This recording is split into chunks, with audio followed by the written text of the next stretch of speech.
Welcome back, guys. Today we're going to be working on this 2011 Toyota Camry. We're going to be replacing the two belts that this car has. One is for the water pump and AC compressor, and the other one's for the power steering. So first thing we're going to have to do is jack up the car and take this passenger side wheel off and one of the splash shields on that side.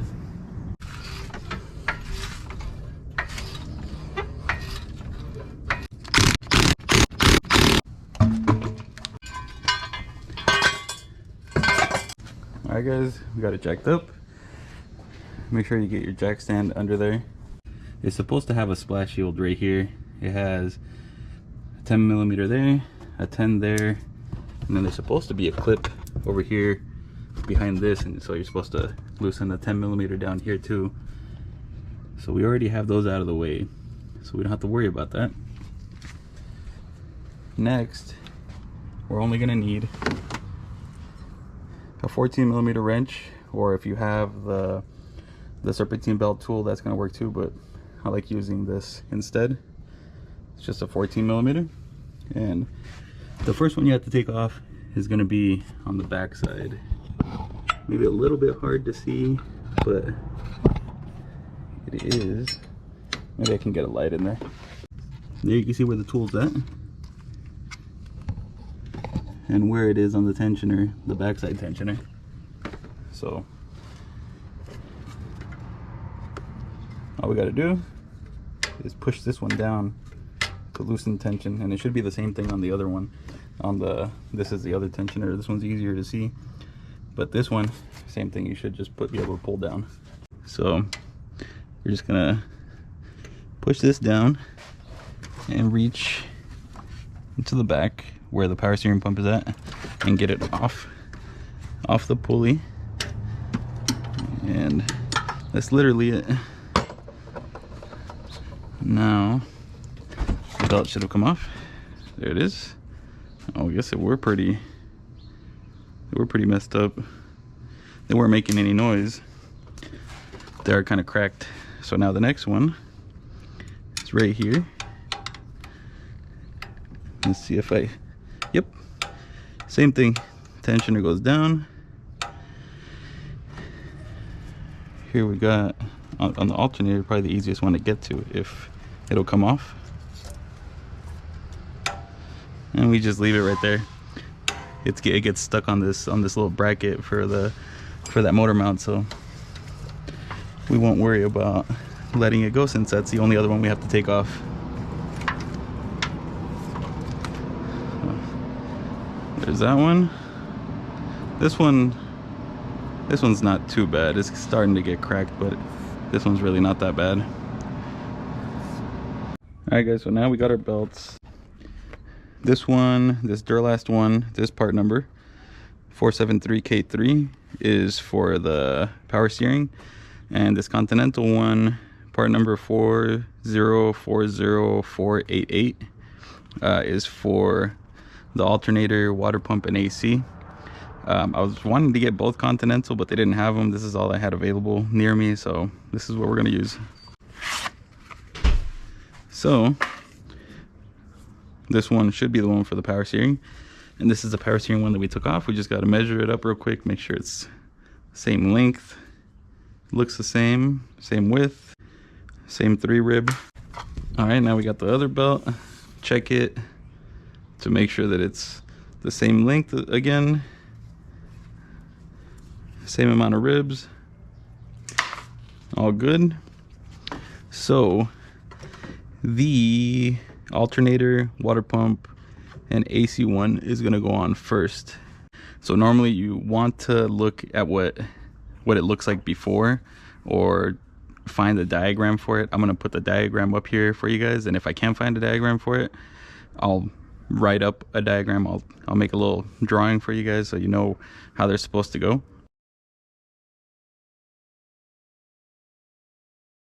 I'm going to guide it down, and I'm going to start from the crank pulley and go up, just because there's that big lip on that crank pulley, and you don't want to start from up here and go down and then not have enough, after you loosen the tension, not have enough enough slack to go over that pulley. So we're gonna start from the bottom. I'm gonna reach in down here, get it on here first. So in this one, around the crank pulley, around the AC compressor, on the smooth side of the water pump, and then on the rib side of the alternator, and then on the tensioner. So let's see how we can get that done to make it easy. It's already on the crank.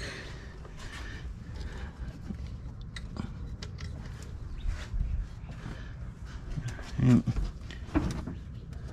go down here to the AC compressor.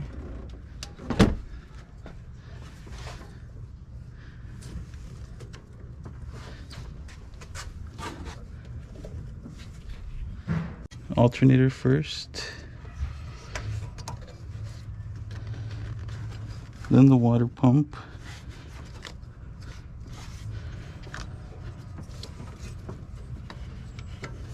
and then maybe the tensioner. There we go.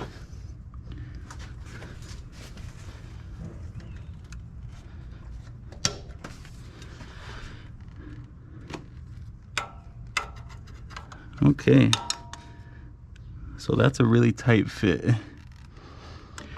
when you're doing these new belts. So what I had to do, start on the crank, go around on the compressor, then put it on the alternator, and then slide it onto the water pump, and then lastly slide it onto the tensioner pulley. But that tensioner pulley, it's gonna feel like it's almost not gonna fit, so be prepared for it to be a really tight fit. Another thing that you guys should check before you put the belts on, I already checked, but make sure that your pulleys, so your tensioner pulley, your idler pulleys, that they have no noises, that the bearing's not making any noise, or that it doesn't have any side-to-side play. These didn't. These are fine, so we don't have to replace any, but it's a good idea to check them before you put the belts on. Now we'll go to the back one. We'll see how that one goes. It looks like it's going to be a little bit harder because it's towards the back, and maybe I won't see what I'm doing, but we'll go on that one next. Start from the bottom, put it on the crank, and then we'll go from there. Sorry if this is not that visible, but it's kind of hard to even stick your hands in here, so it's going to be a little bit harder to see. But once I get it installed, I'll walk you guys through what I did.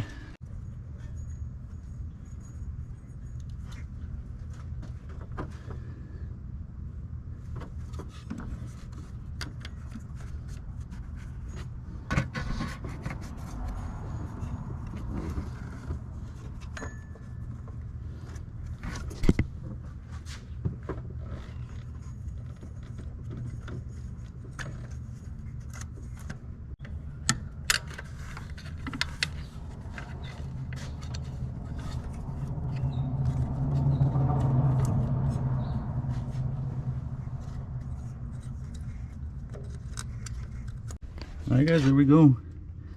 So like I said, push down to release tension. But what I did, I started on the crank, went up to the top idler pulley, then over the water pump pulley, and then I was able to just sneak it over the tensioner, because that's a smooth one, so that's the easiest way, the last one to be the smooth pulley. Made sure that the tension was on, and I was able to reach one hand in through here and the other one, you know, over here on the engine side. So I guess as long as you don't have too short arms, you should be able to reach. So I guess that's that now. You just got to put the wheel back on. I'm probably going to start it up before I put the wheel back on, just to make sure that everything is fine. And go over it one more time before you start it, and just look at your pulleys and where your belt is at, and make sure that it's on the pulleys correctly.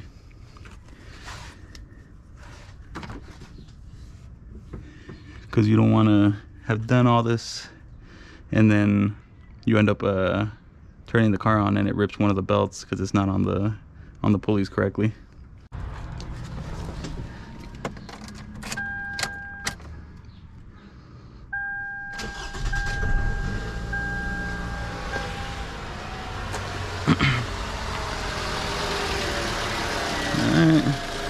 Don't hear any weird noises. Nothing fell off. Everything looks good. Let's get that wheel put back on now.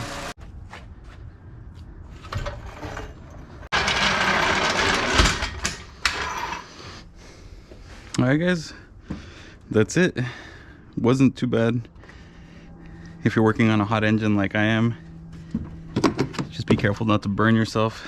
Try and let it cool down for maybe 30 minutes to an hour, just so that you don't end up burning yourself, because that does suck. So that's it for this one. Hope this helps you guys out. You learned something. Don't be afraid to work on your own cars. It's really not that hard. Just take your time, be careful with what you're doing, and you guys will be just fine. So until next time guys, peace.